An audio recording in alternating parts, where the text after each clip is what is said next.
حضور ایک حدیث میں ہے کہ اگر یہ حدیث صحیح ہے تو ایک بکری نے اگر اس دنیا میں کسی کو سینگ دوسری بکری کو سینگ مارا ہو تو اس کا حساب کتاب بھی ہوگا.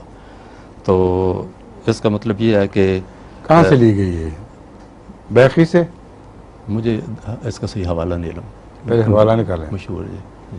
کیونکہ جب جنت کا آپ ذکر پڑھتے ہیں یا جہنم کا، تو آپ نے کہیں جہنم کے قرآنی ذکر میں بکریاں دیکھیں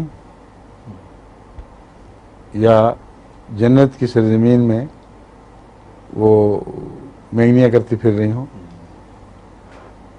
کہیں کوئی چیز دیکھی ہے ایسی جس کو جزا کے طور پر وہاں کچھ مقام عطا ہوا ہو؟ کوئی ذکر نہیں.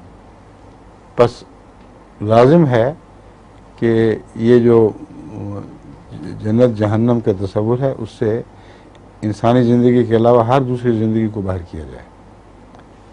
جن کا ذکر ملتا ہے جہنم کے تعلق میں قرآن کریم میں اللہ تعالیٰ فرماتا ہے جنوں اور سب کے لیے اکٹھی ہو جائے گی جہنم، سب کے لیے اکٹھا ہو. وہ ایک اور سوال اٹھتا ہے کہ اگر جن سے مراد انسان سرکش نہیں ہے بلکہ کوئی اور مخلوق ہے تو بڑا ظلم ہوگا خدا تعالیٰ کا کہ اس کو سزا تو دے دے، جزا نہ دے.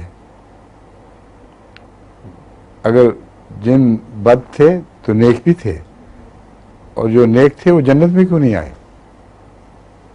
کسی قرآنی آیت میں، کسی حدیث میں جنات کا جنت میں داخل ہونے کا کوئی اشارہ بھی نہیں ملتا، جہنم میں ملتے ہیں.